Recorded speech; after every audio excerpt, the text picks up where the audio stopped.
Биздин каналга подписаться болуп, видеого лайк басып, акыркы жаңылыктар менен кабардар болуп туруңуз. Россияда бир суткада 7933 адамдан коронавирус аныкталды. Россияда акыркы сутка ичинде коронавирус инфекциясы 7933 адамдан аныкталып, 96 бейтап каза болду. Бул тууралуу бүгүн 1-майда коронавируска каршы күрөшүүчү ыкчам штабдан маалымдашты. Маалыматка инфекцияны жаңы жугузгандардын 44,5%-ында клиникалык белгилер жок экендиги айтылат. Эң көп учурлар Москвада 3561, Москва облусунда 797 жана Санкт-Петербургда 349 учур катталган. Бүгүнкү күнгө карата Россияда вирус жуктургандардын жалпы саны 111431 адамга жетти. Анын ичинен 1169 киши каза болуп, 1601 бейтап айыгып чыккан. Булак элдик медиа. Өзбекстанда суу каптоонун кесепетинен 2 өспүрүм каза болду. Өзбекстандын Жизак облусунун Тоолуу Заамин районунда суу каптоонун кесепетинен 2 өспүрүм каза болду. Маалыматка ылайык 14 жаштагы кыз жана анын 9 жаштагы энеси дүкөндөн үйүнө кайтып келе жатышкан. Ошол кезде Ширин айылында сел жүргөн. Сел өспүрүмдөрдү агызып кеткен. Кыздын сөөгү дарыянын жээгинен табылган. Ал эми бала эс үчүн жоготкон абалда райондук медициналык мекемеге жеткирилген. Көрсөтүлгөн жардамга карабастан ал көз жумган. Белгилей кетсек, 1-майда эртең менен Сырдария облусундагы Сардобин суу сактагычында дамба жарылган. Ал жактан 70 миңдей адам көчүрүлүп, 56 адам ооруканага жаткырылган. Булак элдик медиа. Сузакта бир убакта 3 аймакка мал базар уюштурулат. Сузак районунда бир убакта 3 аймакка мал базар уюштурулат. Бул тууралуу Жалал Абад облусунун Сузак райондук мамлекеттик администрациясынын башчысы Эрмекбай Омошев билдирди. Учурда Сузак районунда мал базарлар ишке кириши элек. 10-майдан тартып элдин жашоо тиричилигин эске алып, аларга жакшы мүмкүнчүлүк түзүп берүү үчүн бир убакта 3 аймакка мал базар уюштуруп берүү пландалды. Бул иш-чара элдин көп топтолушуна жол бербөө максатын көздөйт, дейт Эрмекбай Омошев.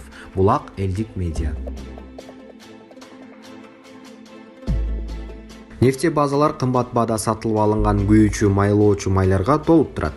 Кыргызстанда быйылкы жылдын башынан бери күйүүчү майлоочу майдын баасы бензин 6,5%, дизель отун 9%га төмөндөдү деп билдирди Монополияга каршы жөнгө салуу мамлекеттик агенттигинин директору Шухрат Сабиров.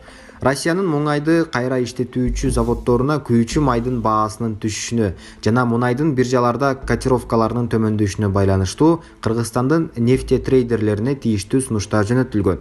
Нефте базалар кымбат баада сатылып алынган күйүүчү майлоочу майларга толуп турат. Өлкөдөгү кырдаалдан улам март жана апрель айларында айрым компаниялардын сатуудан түшкөн киришелери 90%га түштү.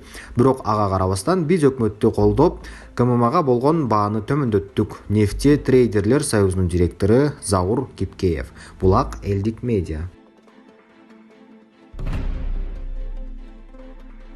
Алмазбек Атамбаевдин бүгүнкү күндөгү абалы. Улуттук коопсуздук мамлекеттик комитети мурдагы президент Алмазбек Атамбаевдин абалы канааттандырарлык экенин кабарлады. Буга чейин саясатчынын адвокаты Сергей Слесарев ЖМКлардын бирине Атамбаевдин кан басымы төмөндөп кеткенин, мындан улам ооруканага жаткыруу зарылдыгы жаралганын айткан. Азыркы тапта Алмазбек Атамбаевдин абалы канааттандырарлык, эч кандай даттануу болгон эмес. Күнү-түнү дарыгерлердин көзөмөлүндө деп айтылат маалыматта. Булак Ринг Эжи. Төрөбай Зулбукаровдун кунг-фу өнөрүн көрсөткөн видеосу тарады. Facebook социалдык тармагынын колдонуучусу Жоомарт Карабаев депутат Төрөбай Зулбукаровдун спорт менен машыгып жаткан видеосун жарыялады. Видео тасмага кунг-фу панданын кыргызча варианты Жогорку кеңештин депутаты Төрөбай Зулбукаров деп билдирүү калтырган. Аталган видео тасманы көргөн интернет колдонуучулардын айрымдары сындашса, айрымдары аны Брюс Линин туурап жатабы дегендер болду. Ал эми коомдук ишмер Өмүрбек Абдрахманов колоту мыкты иштейт экен, бирок майдын баары курсакка жыйылыптыр. Курсакты да тренировка кылса деп пикир калтырган. Булак Ринг Эжи. АКШ чалгындоо кызматы COVID-19 атайын чыгарылганбы деген боюнча үн катты. Америка Кошмо Штаттарынын улуттук чалгындоо кеңсесинин директору кечээ 30 апрелде АКШнын чалгындоо коому COVID-19 атайын иштелип чыккан эмес деп эсептей турганы тууралуу билдирүү жарыялады. Чалгындоо коому окумуштуулардын COVID-19 вирусу адамдар тарабынан түзүлбөгөнү жана генетикалык жактан өзгөртүлбөгөнү тууралуу кеңири консенсусуна макул. коом алынган маалыматтар боюнча оору вирус жуктурган жаныбар менен байланышта болгон адамдан башталганын же бул Ухандагы лабораториядагы окуянын кесепети болуп болбогонун териштирүүнү улантат деп айтылат маалыматта. Буга чейин Американын президенти Дональд Трамп Кытай атайын COVID-19 эпидемиясын чыгарганын божомолдогон болчу. Ошондой эле бүткүл дүйнөлүк саламаттыкты сактоо уюмунун Кытайдагы өкүлү Го Денгалия аталган өлкөнүн бийлиги уюмдун коронавирустун келип чыгуу себебин изилдөөгө катышуу тууралуу суранычын кабыл албаганын билдирди. Булак Ринг Кейджи.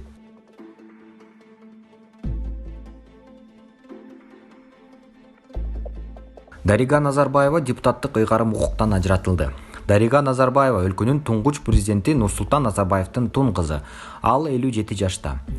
Казакстандын президенти Касым-Жомарт Токаев Дарига Назарбаеваны депутаттык укуктан ажыратуу боюнча жарлыкка кол койду. Бул тууралуу Акорданын сайтында айтылат.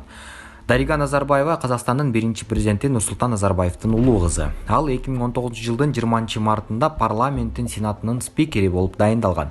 2016-жылдын 13-сентябрынан бери парламенттин жогорку палатасынын депутаты болуп келген. Ага чейин Дарига Назарбаева 2015-жылдын сентябрь айынан 2016-жылдын сентябрына чейин Казакстандын премьер-министринин орун басары болуп эмгектенген.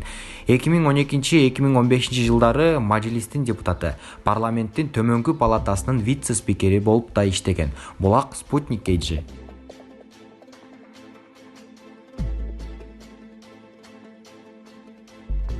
Абылгазиев июнь айында пенсия жана жөлөк пул төлөнбөй калышы мүмкүн экенин эскертти. Апрель айы үчүн жөлөк пул жана пенсия төлөндү. Ошондой эле эмгек акы төлөө маселеси да чечилди, деп билдирди премьер-министр Мухаммедкалый Абылгазиев кечээ 30-апрелде жогорку кеңештин жыйынында. Анын айтымында бүгүнкү күндө айлык маяна жөлөк пул жана пенсия төлөө боюнча маселе жок. Бирок июнь айында пенсия менен жөлөк пулду төлөөдө кыйынчылык жаралат.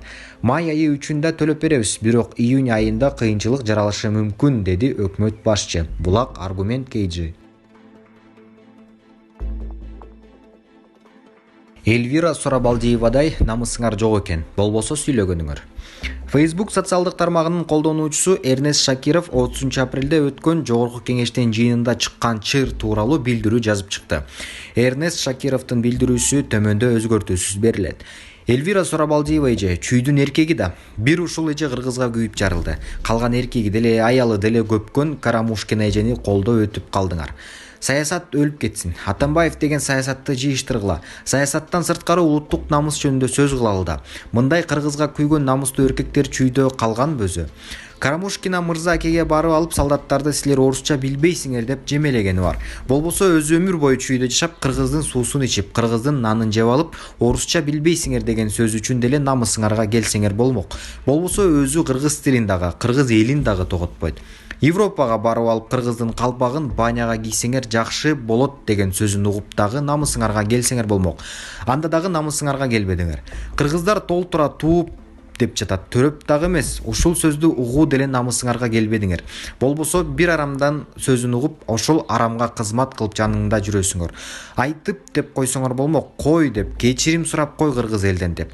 Эльвира эжедей намысыңар жок экен, болбосо сүйлөгөнүңөр асмандан сүйлөйсүңөр. Карамушкина кыргыздын жүгүн алып кыйналган жок. Ал Атамбаев берген байлыкка отуруп, жеген акчаларын актап иштеп жатат. Албетте, Орусиянын саясаты менен Атамбаев эжени көптүрүп жиберди. Бирок араңарда бир намустуу кыргыз чыгып, жердеш эжеңердин тизгинин тарта алган жоксуңар. Ошко барып алып оштуктарды көптөрөйсүңөр деген сөзү өлүп кетсин.